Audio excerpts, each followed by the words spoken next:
Olá amigos do canal Games Ontem, hoje aqui novamente quem vos fala é o Wagner, e dessa vez eu trago um assunto que sempre traz uma certa discussão para aqueles retrocolecionadores e até para entusiastas de videogames em geral, que é a guerra dos 32 e 64 bits, nas quais, por exemplo, os três principais concorrentes eram o Sega Saturn, o Sony PlayStation e o Nintendo 64. Alguns podem citar alguns outros videogames, tipo o Atari Jaguar, o 3DO, o Town Smart, entre outros, mas esses videogames sequer eram comercializados no Brasil, e quando eram comercializados era uma fortuna e tinham uma galeria de jogos insignificante, então nem vale a pena comentar sobre eles. Eu peço desculpa se algum entusiasta de algum desses videogames que eu citei se sinta ofendido, não é a intenção do canal ou minha, mas eu tenho que falar aquilo que a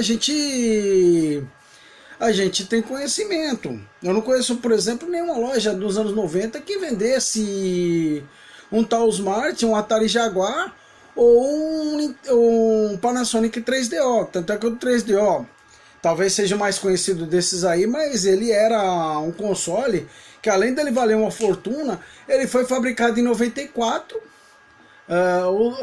94 e 96 o pessoal da Panasonic já abriu o bico, ó, já viu que a concorrência contra o Sega Saturn, o Sony PlayStation e o Nintendo 64 que estava chegando era uma concorrência que eles não poderiam vencer, então eles pularam fora. Então nem adianta comentar sobre esses consoles. Então vamos falar por ordem de lançamento do primeiro console, o Sega Saturn. O segundo console é o Sony PlayStation. O terceiro eu não tenho aqui em mãos, que é o Nintendo 64, mas ele tem uma relevância incrível também para aqueles que eram colecionadores. Tinham muitos fãs no Japão, nos Estados Unidos, na União Europeia, como os outros dois consoles também tinham. Mas eu vou mostrar para vocês as razões que levaram o PlayStation a vencer essa guerra e seus concorrentes a fracassarem.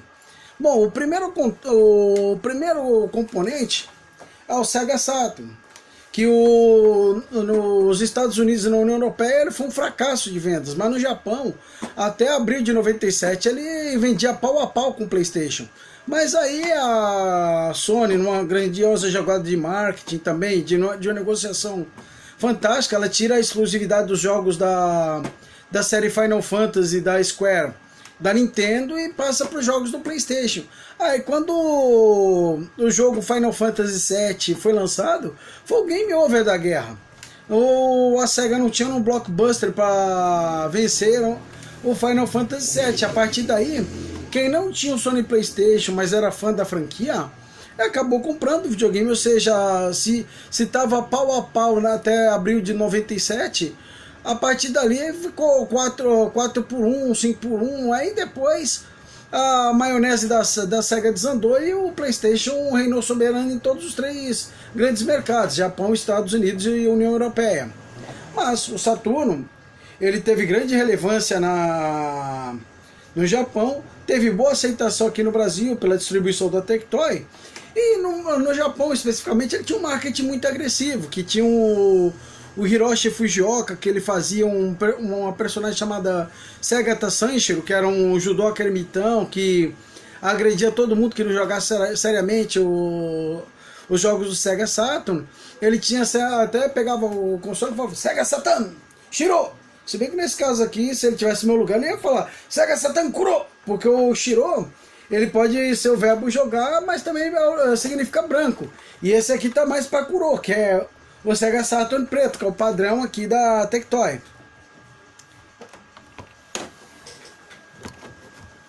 O seu grande concorrente, o vencedor da guerra, é esse aqui, o Sony PlayStation. O PlayStation, quando ele foi lançado, apesar da Sony lançar um console que era 3D e que a mania do momento eram jogos 3D, o pessoal ainda torcia o nariz para um console novo, de uma empresa que ainda não tinha a expertise, a concorrência, mas o que nós podemos dizer é que o PlayStation ele teve uma boa aceitação quando foi lançado, e nos Estados Unidos, assim que ele chegou nos Estados Unidos, ele já desbancou o console da Sega. Enquanto o console da Sega foi lançado com 3 ou 4, teve um lançamento precipitado, 6 meses na frente do lançamento do Sony PlayStation, mas só que lançou com poucos jogos. Quando o PlayStation foi lançado, já foi lançado com a biblioteca de 15 jogos. A Sega com 6 meses não tinha 15 jogos. Então ele já caiu na graça do pessoal. Aí o que acontece? Já nos Estados Unidos, desde quando começou a guerra dos 32 e 64 bits, o PlayStation já largou na frente de ponta a ponta, ele não perdeu para ninguém. Na União Europeia, idem, o PlayStation também foi lançado lá com a biblioteca de 15 e 20 jogos, contra 4 ou 5 do Sega Saturn. Então era a experiência da Sega contra a inovação da Sony. Fora que a Sony também tinha uma grande vantagem sobre o console da Sega, que enquanto a Sega ela tinha que trabalhar no sistema Kanban, que você vendia aquilo que você tinha em estoque, ou você só repõe a peça que você precisa e só vende o que você tem no estoque, a Sony ela poderia se dar o luxo de fabricar mais do que a demanda, porque ela tinha cartas na manga para isso. Ela já tinha algumas software houses, tipo a Namco, a Square, que faziam jogos exclusivos, e eram jogos que com certeza dificilmente se fracassariam em vendas. Então ela já tinha essa carta na manga, tanto é que em 97, com o lançamento do Final Fantasy VII, se no Japão ela já desempatou a guerra, nos Estados Unidos aí que foi de 3 consoles para 1, foi para 10 consoles para 1. E aí, enquanto nos Estados Unidos, no Japão e na União Europeia, o Sony PlayStation estava nadando de braçada, um pouco antes, em 96, quando as coisas ainda estavam um pouco equilibradas, mas mundialmente a favor da Sony, a Nintendo lança o seu Nintendo 64. Aí falou, poxa, 64 bits deve ser mais poderoso que 32 bits. Só que a Nintendo ela foi na contramão das outras empresas. Enquanto a Sega e a Sony elas trabalhavam com o CD-ROM, que permitia, por exemplo, músicas de melhor qualidade, cenas em computação gráfica, etc, etc, a Nintendo ela optou pelos cartuchos. Aí foi um tiro na água, porque os cartuchos eles não permitiam cenas em computação gráfica. O som ficava um pouco mais abafado que a qualidade de CD dos seus concorrentes, mas é claro, ele tinha a vantagem dos seus jogos não terem load times. Mas só que alguns jogos eles perdiam devido à baixa capacidade dos seus cartuchos, eles perdiam algumas coisas em relação aos seus concorrentes. Vou dar um exemplo, por exemplo, para jogos 2D, quando são poucos e quando não saíram legais em relação aos seus concorrentes. Peguem o Mortal Kombat Trilogy, por exemplo.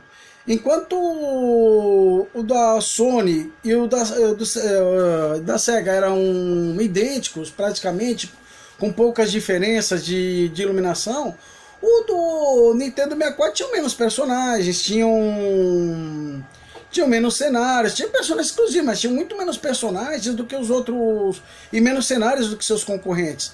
Então a coisa já desandava por aí. E fora que quando ele foi lançado, a Nintendo, além de lançar em cartuchos, no momento do lançamento do seu console, ela chamou as grandes empresas japonesas, europeias e americanas por seu famoso Regabof, né, que é aqueles comes e bebes, aquela reunião lá, para demonstrar o produto. Só que aí, quando ela mostrou que ia ser em cartucho, a Namco, a Square, a Capcom e outras software houses, elas já começaram a torcer o nariz. Aí a Nintendo falou, não quero violência, não vou censurar qualquer coisa de um linguajar mais forte. Eu vou tirar, por exemplo, eu não quero cenas de nudez, não quero linguagem agressiva, não quero sangue, não quero isso, não quero aquilo, não quero aquilo. Meu, quando a software house saíram, o pessoal da Square falou, meu, é muita condição leonina para pouco recurso, eu tô fora. A Namco, por exemplo, fez um outro jogo para o Nintendo 64, mas nada de Tekken, nada de Ridge Racer, nada de Soul Blade, nada de nada. Os grandes jogos mesmo ficaram pro PlayStation. Aí, o Nintendo 64, ele teve até um relativo sucesso nos Estados Unidos e na Europa, mas No Japão, enquanto o Sega Saturn existiu, ele nunca perdeu a segunda posição pro Nintendo 64, mas nunca.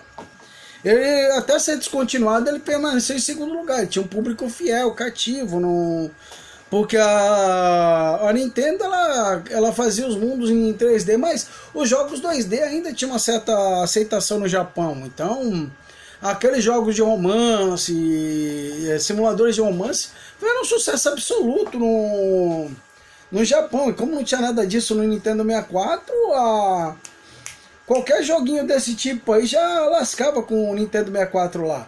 Só que, é claro, o gosto dos japoneses é diferente dos europeus e dos americanos. Então esses jogos, de muitos jogos bons, além desses, muitos jogos bons que foram lançados no Oriente, jamais veriam a luz do dia no Sega Saturn.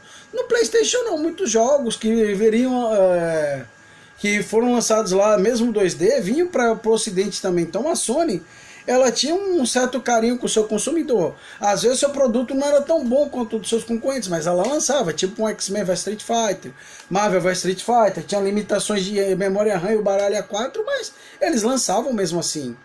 Então não tem... Então por isso que é um console que ele se consolidou, ele ganhou de lavada dessa guerra. Então, amigos, isso aqui conclui mais o nosso vídeo referente à guerra dos 32 e 64 bits. Então, se você gostou, deixa o seu like, inscreva-se no canal. O próximo vídeo será o unpacking dos próximos jogos do projeto de jogos prensados do Sega Saturn. Os próximos a virem, não sei se nessa ordem, será um shooter chamado Sokyu Gurentai, a versão japonesa do Mega Man X4, que é o Rockman X4, e o raríssimo Taromaru. Espero vocês no próximo vídeo. A gente se vê.